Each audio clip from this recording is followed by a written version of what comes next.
Hello again, and welcome to Legal Lite, the eDiscovery video blog and podcast. My name is Matt Altess, CEO and founder of Outlaw eDiscovery, and I'm joined this week by Mike Gamson, former Senior Vice President at LinkedIn and now CEO of Relativity. Well, welcome, Mike. Thank you very much. It's great to be here. Thanks so much for coming across. I appreciate it. Appreciate the invitation. I wanted to talk about your speaking. You're an inspirational speaker and you speak a lot on leadership. But one phrase I've heard you use an awful lot is leadership with compassion. What do you mean by that? Yeah, compassion is a practice that I learned from Jeff Weiner, who's the CEO at LinkedIn, and he's the person to whom I worked for 10 of the last 12 years prior to joining Relativity. And when Jeff and I first met, in our first conversation, he was the new CEO. I was already working at LinkedIn, and he said, "Mike, what kind of leader do you aspire to be?" And I told him that I aspire to be a leader with empathy. And he said, "Well, why empathy and not compassion?" And I didn't know the difference between the two words well enough to debate it, but I felt I don't think I do. Yeah, it's a nuanced difference. And so I paused and I said, "I don't think I know the difference well enough. What do you mean?" So he told me this little parable about the difference between compassion and empathy, which the very short version of the story is there's a person lying on the road with a giant boulder on his chest. He's in great pain, clearly in great pain, as you would be if a boulder was on your chest. An empathetic passerby sees that person in great pain and feels their pain as that person feels it. And so as a result of feeling it as that person feels it, they're very unable to help because they're so energized about the pain. A compassionate passerby understands the pain the person is in, sees the world through their eyes, but can remain cool enough and centered enough to be useful. And so if you think about that in a work context, frequently a leader or even a friend at work, an individual contributor, is approached by a colleague, and that colleague is energized, often could be on the negative side of the emotional spectrum. They're frustrated, they're angry, they're concerned. An empathetic person begins to resonate at the same frequency of that person, and that's not great problem-solving energy. A compassionate person pauses, takes it in, understands the context or attempts to understand the context that person is in, why they're feeling the way they do, and then they can be helpful and they can be centered. So compassion is about trying to put yourself in someone else's shoes, looking through their eyes at the world and trying to alleviate suffering when you can. And as a leader who's interested in serving people, compassionate leadership is something I learned from Jeff, and it's a practice that I'll be working on for the rest of my life. And I know you're very, very keen on diversity in the workplace. Yeah. I don't think it's possible to be a modern leader today and not take an approach that is an inclusive approach that attempts to find the best people in the world from whatever backgrounds they come from and to create an environment in which very different kinds of people can thrive.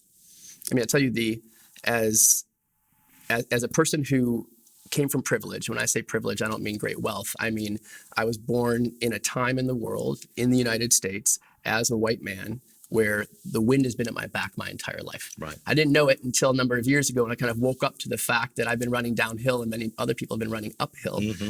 But when you begin to realize how many things are made easier because nothing that you've done to earn it, just because of who you are and where you were born, that's privilege. Yeah. And waking up to that means waking up to the other side of the coin, which is that there are many people who have to struggle just to be accepted, and just start to be 10 heard. steps behind everybody else. Absolutely. And by the way, the scales are tipped and the world is not fair. So for me, it was about embracing the fact that the world is not fair. I happen to be born into a category of person that the scales are tipped towards. And so what can I do as a person to change the system as much as possible and certainly change the environments in which I operate to level the playing field and to try to create a culture of inclusivity where everyone can thrive. During your speeches, you often pepper them with references, generous references, to people who have been compassionate to you and inspired you in your whole life. But who in your professional life has been your greatest influencer? It's hard to pick one person because I am the product of the influence of a handful of really incredible people who plucked me off of a crowd of young people and invested in me and gave me unfair advantages to perform and succeed. The first person who really invested in me in that way was a gentleman named Steve Luzik at Advent Software. And when I was 23, 24 years old, and Steve taught me the foundations of what it meant to be an effective professional. He gave me tools to handle work that was crushing me, where I felt behind and I was failing. The next person is Dan Nye, and Dan I worked for 5 years at Advent Software. Then he went on to be the CEO at LinkedIn for a couple of years. And Dan taught me many, many things, but the most important one was that my personal values should become the platform for who I am at work, and really should help me define a leadership style that was authentic to me and that I could be excited by. So Dan helped me understand how important values were. And then Jeff, the person for whom I've worked for the last 10 years prior to Relativity, I learned an incredible amount from Jeff, not only about compassion, but about discipline, about focus, about doing fewer things better. And then really, I met Andrew Saja, the founder of Relativity. And I have to say, working with him over these last few years as a board member, and now the last several months as an operator, it's been extraordinary, because Andrew is an incredibly gifted entrepreneur who has taught me about what it means to be client-centric in a different way, what it means to be passionate about solving a problem in a completely new and different way, and what it means to have a big and compelling vision. It's been fabulous working for Andrew. If we go back to LinkedIn, because you're at LinkedIn for over a decade. Yeah, almost 12 years. And you joined there, I read somewhere, when they had just 100 Yeah, about 100 people, just over 100. What, one office? Yeah, we were one office in Mountain View, about 100 people. And so when you left, there was 15,000? Yep, just under 14,000 and change. And 26 offices? 30 some odd. Yeah, I got it yeah, wrong. yeah. Research. A lot of, it's not things that LinkedIn publishes, but you are generally correct. We went from not so many people to a lot, from one office to many. Yeah. I mean, you were instrumental in that growth. Mike, what's your secret sauce? We all want to do this growth. What's your secret sauce? How do we do this? I mean, I think the truest answer is the one that is perhaps least actionable, which is you have to find the right people to work for, and you got to make a bet on a company going places. I hope that I contributed to LinkedIn's success, absolutely. But LinkedIn was going to be successful before I got there because of what Reid Hoffman did to found it. The idea, the timing, the engineers that he partnered with to manifest this idea of a global professional network. And so the most important thing I think one can do if one is interested in being part of an explosive hypergrowth story is to be thoughtful, extra thoughtful about where you choose to work and for whom, because most companies in the world don't have even the capacity to become great. When you find one that does, do everything you can to be extraordinary in the job that you're in that moment. A lot of times people are very anxious for the next thing in their role. Just be great where you are first. Second is figure out what your manager is judged by, what criteria that she is judged by. And then last, be the most valuable person you possibly can be for your manager, solving her problems. And then good things tend to accrue to you. During the last period of your time at LinkedIn, Yeah. and before joining Relativity, you became an angel investor. Yes. So you're very much investing with entrepreneurs and startups. How have you managed that transition from that, once again, back into a multi-billion-pound, multinational company like Relativity? Yeah. So maybe first on the why at all. 7 or 8 years ago, when it was pretty clear that LinkedIn was going to work out in a bigger way than I had expected or my wife had expected, we had one of those conversations about, wow, we've been really fortunate. This has been amazing. The world has just dumped a lot of resources in our lap, experiential resources, network resources, people resources, financial resources. What does it all mean? What do we want to do with our lives? How do we contribute in a way that we would find satisfying over the long term? And so we devised a little framework for ourselves about what we cared most about and the impact that we wanted to make. And we decided that we were going to live in Chicago for the foreseeable future, the rest of our, as far as we can see into the future. And in 1997, when I lived in Chicago, I felt I had to move away from Chicago to pursue a career in technology, and I moved to San Francisco because there were no careers. Where they all are. Yeah. Were no careers in Chicago. Coming back to Chicago to raise our family in 2006, the tech scene in Chicago and in many cities around the world outside of San Francisco, Seattle, one or two places in China, and really not too many others that really produce a lot of multi-billion-dollar exits. I felt like my career in tech may have been over, and it was really only through good fortune that I ended up joining LinkedIn from Chicago. So when it turned out LinkedIn was going to work out bigger than expected, I decided to invest for the rest of my life in trying to decode what it takes to take the recipe that has worked in the San Francisco area or Seattle area and apply it into other cities so that some of the economic opportunity that accrues to communities where tech flourishes can be something that we can try to spread to other parts of the world. And I decided to focus on Chicago. So I leaned into that community and began to invest financially, invest my time, added my network and access resources to entrepreneurs.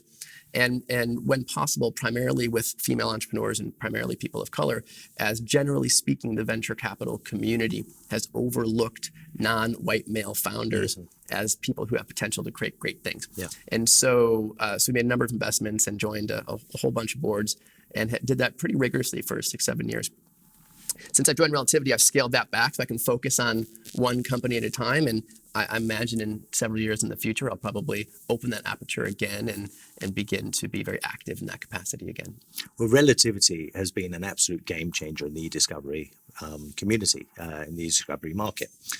And coming into something that has done so well in a relatively, excuse the pun, short amount of time, what's your vision for the next couple of years? Where are you taking this?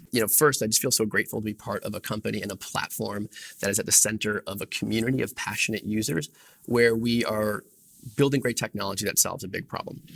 And we feel very fortunate that there are tailwinds in our industry for growth. The whole industry is growing. The needs that drive eDiscovery, the complexity of where documents are, of where communication is happening, the need to be in the cloud, to pull from all the sources where people are communicating, that's growing at logarithmic, at exponential speed. So the technology that has to be built to enable our users to be more productive despite that complexity, that's an interesting business problem. And so solving that problem is what Relativity has been focused on and will be focused on for the foreseeable future.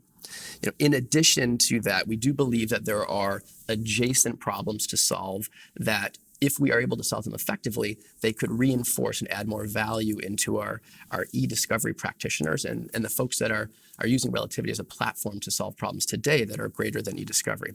The first example of that in our foray into the surveillance and compliance area is a product we have called Trace. Right. So you can expect to see more of that from us in the future.